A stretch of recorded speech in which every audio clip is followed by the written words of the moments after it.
to be clear, in shutting down, which we're in the process of doing, shutting down USAID, the reason for that, as opposed to simply trying to do some minor house cleaning, is that as we dug into USAID, it became apparent that what we have here is not an apple with a worm in it, but we have actually just a bowl of worms. Hey guys, welcome to The Nerdy Christian, a place where we discuss geopolitics, civics, history, culture, faith, the intertwining of all of those things, and come at it all from a Christian worldview. Today, let's talk about USAID and whether it really is a ball of worms. First, let's hear the rest of what Elon Musk had to say. And so at the point at which you don't merely, if you've got an apple and it's got a worm in it, maybe you can take the worm out. But if you've got actually just a ball of worms, it's hopeless. And USAID is a ball of worms. There is no apple. And when there is no apple, you've just got to basically get rid of the whole thing. That is why it's got to go. It's beyond repair. So, yeah. So Elon Musk would have you believe that USAID or USAID is nothing but a big ball of worms. Was it true? There seemed to be a plethora of line items that confirm, yes, of course it's true. The corruption's insane. It's off the charts.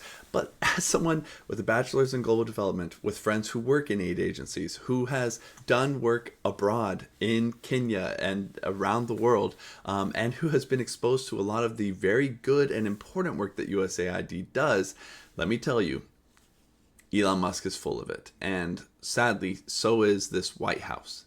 Let's get into the facts. All right, so let's take a look at this White House press release from about 2 days ago that supposedly claims that at USAID, waste and abuse runs deep. But does it really? Well, let's take a look at some of the examples that they give. Okay, 1.5 million to advance diversity, equity, and inclusion in Serbia's workplaces and business communities. And yeah, if you follow this link, it's to an LGBTQ plus group in Serbia. And while I would not find that efficient use of aid spending, no. Some on the left would make that claim. I would not. But let's continue. Okay, 70,000 for production of a DEI musical in Ireland. We'll give that to them. 2.5 million for electric vehicles for Vietnam. Arguable, but we'll go ahead and say wasteful. Okay, 47,000 for a transgender opera. Sure, go ahead. Wasteful. 32,000 for transgender comic book. Wasteful. 2 million for sex changes and LGBT activism in Guatemala. Wasteful. Sure. We're going to stop there for a moment. I need you to remember something. USAID's budget annually is $40 billion. We're talking about 5-figure line items here. Each of those is not only less than a percentage point, they're less than a percentage point of a percentage point. These are minuscule items. Elon Musk, though, said that the whole agency is a ball of worms, that it's not a worm in an apple, which is what a $32,000 spend would be, but that the whole agency is a ball of worms. So let's continue and see what the data supports. First, some of these on here are absolutely ridiculous to have here. 6 million to fund tourism in Egypt. Well, let's follow that link. You'll notice, let's go ahead and search this page, tourism. Tourism is nowhere on this page except for here for like a category of work, but in terms of this is just regular old aid assistance. Okay, let's go back. What about Millions to EcoHealth Alliance, which was involved in research at the Wuhan lab? Yeah, you know what? If you can play God and know whatever medical research might end up contributing to some kind of insane freak outbreak, go ahead. But especially when you're USAID relying on the expertise of medical professionals and scientists who say this is good spending, which arguably, gain of function research is not something we should have been doing. I don't think that can necessarily be blamed on USAID. I think maybe Fauci, maybe those researchers who were in the lab, but millions is distributed to all sorts of medical research and medical projects around the world by USAID every year. And that is good. It saves lives. I wouldn't say that this is wasteful or fraudulent spending.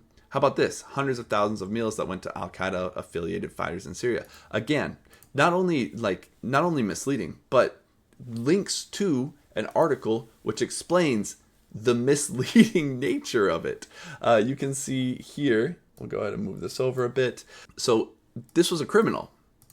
This was a criminal who stole from USAID's granted funds $10 million worth of meals, and subsequently an arrest warrant was issued for him, and USAID ended up firing him, or not only hired a monitor, but it shut down the whole food program in December of 2017, almost a decade ago, which, by the way, this is during Trump's presidency.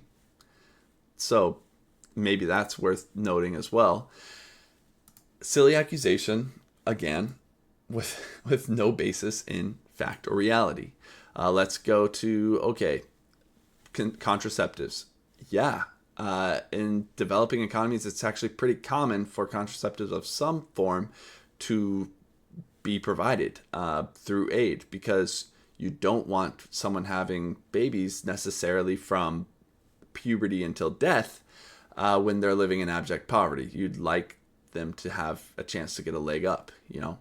And then last of all, just absolutely abysmal to include this here, hundreds of millions of dollars to fund irrigation, canals, farming equipment, and even fertilizer used in support of the unprecedented poppy cultivation and heroin production in Afghanistan. Now, one, that was a problem in Afghanistan, definitely, and it's arguable that the CIA was involved in some of that for reasons I still don't understand completely to this day, but that's not what this article is about. This article actually points out specifically that USAID wasn't like culpable for this. This was inadvertent. They provided general agriculture support that was intended to deter farmers and traffickers from cultivating and trafficking opium. They tried to give them agricultural resources to help them grow other things. And inadvertently, it got used for poppy production. Now, you can call them ignorant. You can say that they should have done better, should have known better, whatever it is. You can say those things, but waste and abuse? No, that's not fair. So the list goes on and on, but for some reason I'm just hearing these recycled claims. Or perhaps the Gaza $50 million spent on condoms claim. Is that accurate? No, of course it was not. So if we add up all of these things that we decided to go ahead and count at the White House's little press release right here, that's $6.349 million. With a total budget of $40 billion, that means that this supposed rampant fraud, waste, and abuse within USAID that the White House is reporting here represents really 0.016% of the total USAID budget. Not 1%, not 0.1%, just a bit over 0.01%. That's insane. But it's still a ball of worms with the worm in it, right, Musk? I'm not seeing the proof of that. I'm seeing a handful of these claims get recycled all around the internet as if they're rampant, but it's the same ones being used over and over and over. Because guess what? I don't think they're quite as rampant as Musk and others are pretending they are. Want to provide a quick clarifier that I'm probably with some of you guys more than you'd think, because yeah, I don't necessarily think that it's USAID's job to invest in LGBTQ programs across the world. And yeah, other ones have cropped up since even I recorded this video somewhat, and those I would say should be eliminated from USAID spending. It's not the US's job to go tell other countries around the world to embrace leftist gender and sexuality ideology. Especially me as a Christian, I would say that. I don't necessarily want my taxpayer dollars going towards that. But again, we're talking about the organization as a whole here, and what's being cast is that it's all of the organization. Still, we're still talking about percentage points of 1%. This is silly to cast it as an entire ball of worms. Well, let's move on. And then today, I'm listening to the White House press briefing because I prefer to get my news as much as possible from primary sources, straight from the horse's mouth. And I hear Carolyn Levitt say this.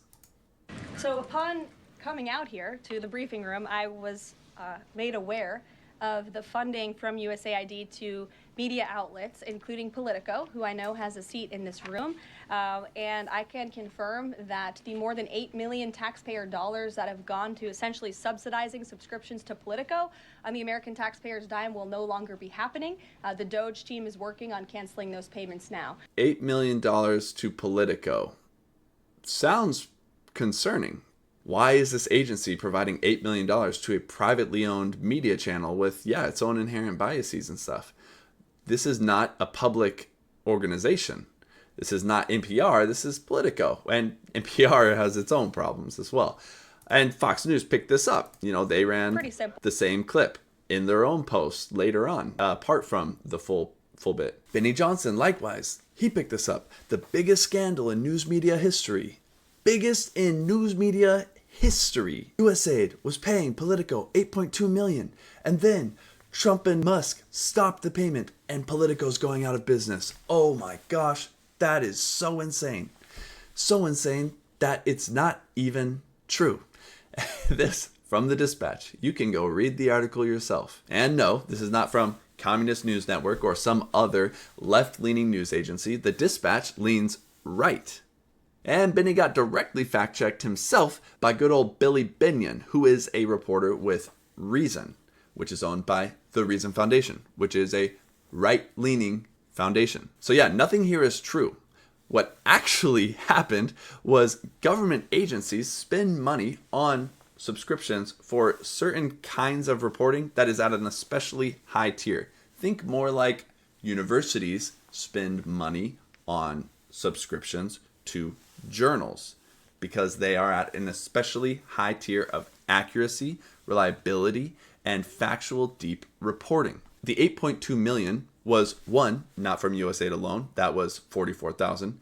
Two, as far as I understand, it was over multiple year period. And three, represented subscriptions paid by teams and agencies all across the US government for highly reliable information from E&E News, which has a variety of different publications within it that are highly reliable and thus that can be trusted for providing information relative to different agencies' functions. The alternative to not having subscriptions to Politico or some other business providing this kind of service is just to not be aware, is to not know what's happening.